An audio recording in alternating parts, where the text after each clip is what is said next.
إن الحمد لله نحمده ونستغفره ونعوذ بالله من شرور أنفسنا ومن سيئات أعمالنا من يهد الله فلا مضل له ومن يضلل فلا هادي له أشهد أن لا إله إلا الله وحده لا شريك له وأشهد أن محمدا عبده ورسوله لا نبي بعده اللهم صل وسلم وبارك على سيدنا ونبينا ومولانا محمد وعلى آله وصحبه أجمعين أما بعد فيا أيها الحافظون أوصيكم ونفسي بتقوى الله وطاعته لعلكم تفلحون قال الله تعالى في القرآن الكريم أعوذ بالله من الشيطان الرجيم بسم الله الرحمن الرحيم يا أيها الذين آمنوا اتقوا الله حق تقاته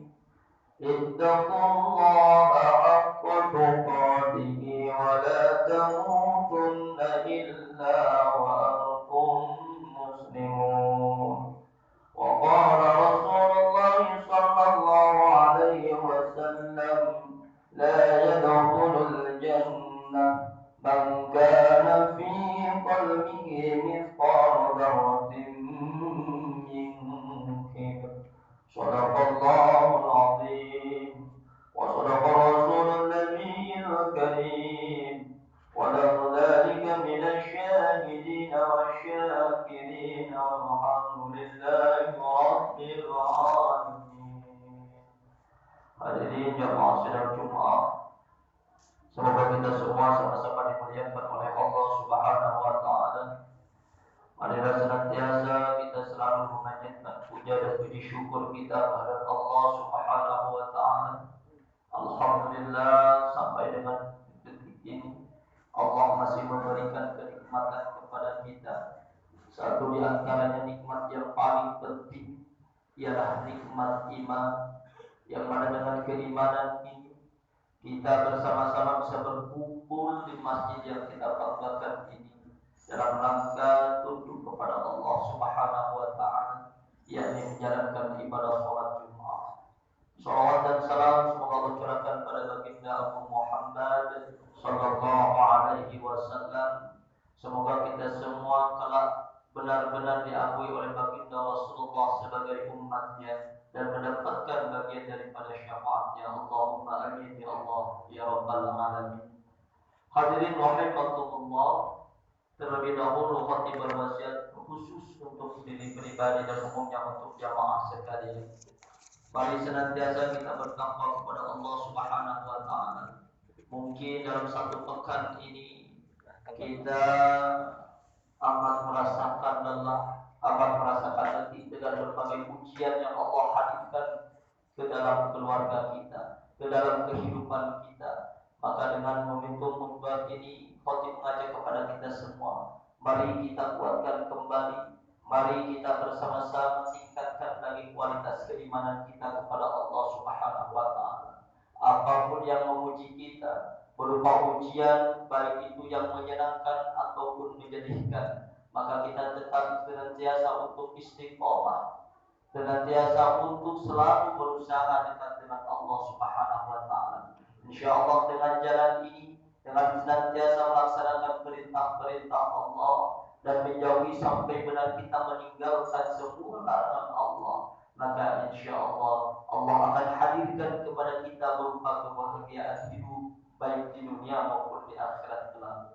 Hadirin rahimakumullah, sebagai seorang muslim yang memiliki keimanan ataupun kepercayaan bahwa setelah kehidupan dunia ini kelak kita akan menjumpai kehidupan akhirat. kehidupan akhirat, kesuksesan akhirat, kebahagiaan akhirat, pada dasarnya ialah akan kita raih tatkala kita bisa mengumpulkan sebanyak mungkin amal soleh yang kita kerjakan di dunia ini. Semakin kita banyak mengumpulkan amal soleh, maka insya Allah peluang mendapatkan kesuksesan akhirat, peluang mendapatkan kebahagiaan akhirat akan semakin kita rasakan, akan semakin kita dapatkan. Tetapi perlu kita ingat hadirin, saat ini kita bersama-sama untuk mengumpulkan pundi-pundi ataupun amal-amal kebaikan ataupun amal soleh yang senantiasa selama ini kita kerjakan. Perlu saya sampaikan, jangan sampai kita dari hari ke hari, dari waktu ke waktu, sembari menemui ajal kita senantiasa mengumpulkan amal-amal soleh kita, tetapi kita tidak memperhatikan semua yang kita kumpulkan. Dalam arti, jangan sampai kita mengumpulkan air dalam sebuah gentong, tetapi kita tidak memperhatikan gentong tersebut apakah bocor atau tidak. Dari hari ke hari, dari waktu ke waktu, kita mencari air, mengumpulkan air untuk dimasukkan ke dalam gentong tersebut, tetapi kita tidak menyadarinya. Ternyata gentong tersebut memiliki peluang untuk bocor, sehingga air yang senantiasa kita kumpulkan bocor dan keluar, dan kita tidak merasakan bahwa amal yang kita lakukan tersebut ternyata tidak ada, ternyata hilang. Ternyata amal yang kita kumpulkan tersebut sebenarnya tidak kita dapatkan. Maka melalui momentum khutbah ini, khotib mengingatkan kepada kita semua, di samping kita bersemangat dalam rangka mengumpulkan amal, dalam rangka melakukan kebaikan-kebaikan, dalam rangka melakukan amal soleh untuk meraih kehidupan dunia dan lebih-lebih kesuksesan akhirat, perlu kita perhatikan ataupun perilaku yang mana jikalau perilaku tersebut kita lakukan, semua amal perbuatan yang kita lakukan, maka semuanya tidak akan diterima oleh Allah Subhanahu wa Ta'ala. Dalam arti kita tidak akan mendapatkan amal kebaikan tersebut. Amal itu tak lain dan tak bukan ialah perbuatan ataupun sifat sombong, sebagaimana yang ditegaskan oleh baginda Rasulullah Muhammad SAW tadi. La yadkhulul jannah, tidak akan masuk surga barang siapa yang memiliki kesombongan di dalam dirinya, walaupun sebesar biji sawi. Hadirin jamaah Jumat rahimakumullah, iblis lebih dulu diciptakan oleh Allah Subhanahu wa Ta'ala, dan dia diciptakan dari api. Ketika Allah Subhanahu wa Ta'ala menciptakan Nabiullah Adam alaihi salam, Allah memerintahkan kepada makhluknya, kepada malaikat, termasuk kepada iblis, untuk sujud di hadapan Adam alaihi salam.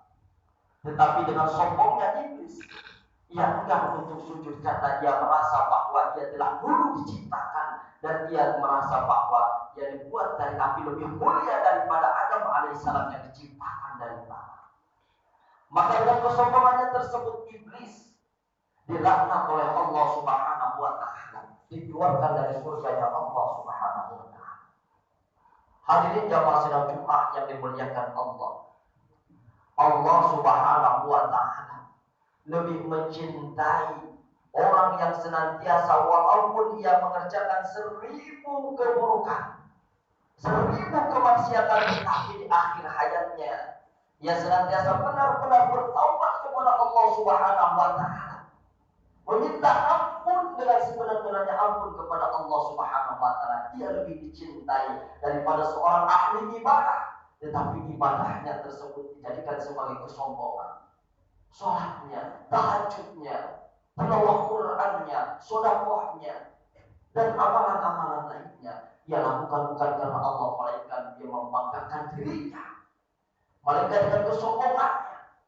Maka hati-hatilah hadirin, walaupun kita merasa bahwa amal kita senantiasa kita kumpulkan, senantiasa kita lakukan, kita merasa banyak memiliki bekal untuk kita kelak di akhirat, tetapi kita tidak menyadari dengan perilaku sombong, yang senantiasa kita banggakan dalam diri ini, maka pada dasarnya amal tersebut akan hangus, akan hilang, akan keluar dengan kesombongan yang kita lakukan.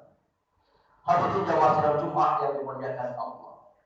Setidaknya sifat sombong ini terbagi menjadi dua.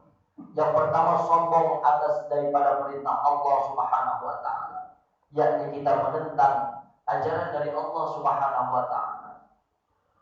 Allah Subhanahu wa taala telah tugas senantiasa memerintahkan kepada kita makhluknya, kepada umat baginda Rasulullah Muhammad sallallahu alaihi wasallam, yang dituntunkan di dalam Al-Qur'an. Banyak perintah-perintah, juga banyak larangan-larangan.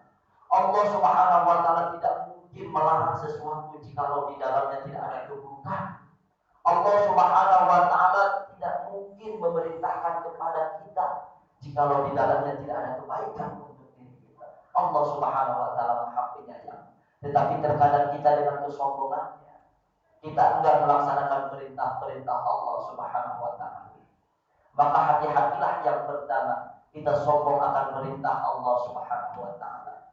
Kemudian yang kedua, sombong terhadap sesama manusia.